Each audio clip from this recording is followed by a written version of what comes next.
Hey guys, picking up with Sunday, the C2 day at Cincy CX, and the absolute final round of the USCX. Final race before taking a break, going home. So I wanted to put a good one in the books. It rained, it was muddy. I was looking forward to it. So let's get into it. Race recap for Sunday, C2 day at King CX.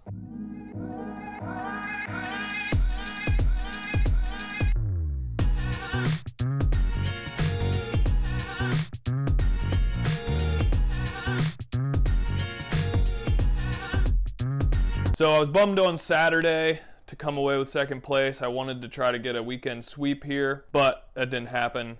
Sunday became redemption day. Only made better by the fact that it rained overnight and then picked up again in the morning for a solid 3 hours or so. So the track was really slippery when we rode it at pre-ride at 1:30, but then it stopped raining and it actually started to dry up a bit. By the end of the women's race, we got some intel that half-lap pits were the way to go, which meant Spencer was in for a day. I think we ended up doing 7 laps. I did half-lap pits, skipped pit 1 off the start, so that meant 13 pits for Spencer. Yeah, it was a big day. Off the start, I knew that it was going to be super important to take the lead, so coming right off the start in the pavement, I wasn't in the best place, top 4, top 5. But then as we came around the grass, I saw an opening. Everybody was going wide in the grass. I went in the mud line to chop the top 4 and take the lead. I really wanted to be first into that first off camber. And I think it paid off. I just didn't want to get stuck behind all the chouse, spend a bunch of extra matches early. I didn't want that. Made it through the first bits of the technical stuff fine. These kind of races where it's super slick and it's a lot about technique, you end up racing the course more than you do racing the people. Racing people gets you in trouble because you start to surge when maybe you shouldn't be.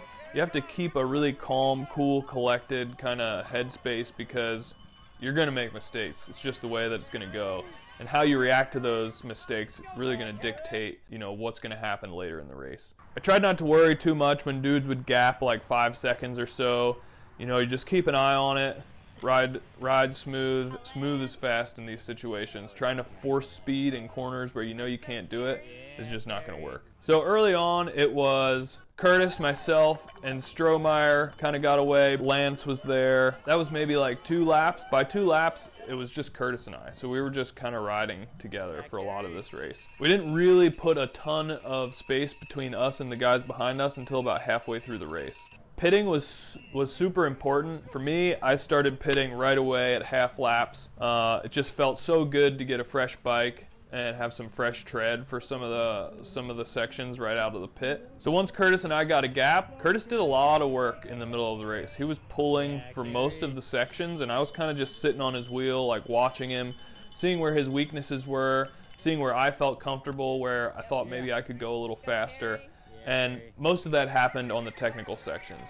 He was putting a hurt on me anytime we were running off the bike, so a lot of the camel hump section, and then this entire long stretch, like 50 yards of off camber on the backside. Again, it was like mitigating these gaps. I had to keep it on his back wheel as much as possible because, like Brunner in the C1 day yesterday, Curtis would put big power surges in on the straighter pedal sections, the longer efforts. And if I wasn't on his wheel, I had to go even harder to get on his wheel or dangle, and that just doesn't feel great.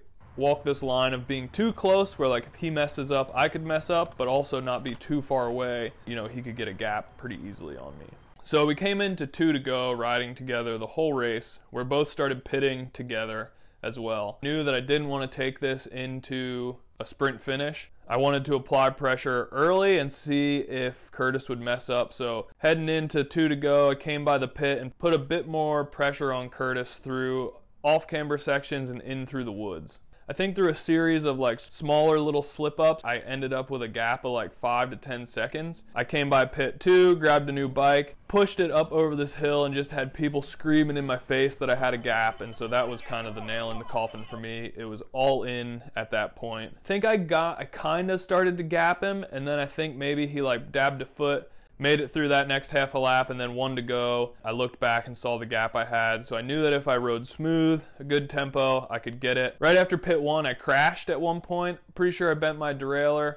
Came into the pit, and I was like freaking out. I thought I lost a ton of time. Luckily, the gap was still there, and so new bike, final pit for Spencer. He could finally relax, and then just rode out that last half a lap. Pretty chill, uneventful start straight. It was nice to kind of just like roll that one in after such a stressful day on Saturday. Got to do a wheelie past the finish line, so ended up first place. Sunday, took the USCX overall win as well. Yeah, could hang my hat on a solid 6 weekends of racing to start the cross season.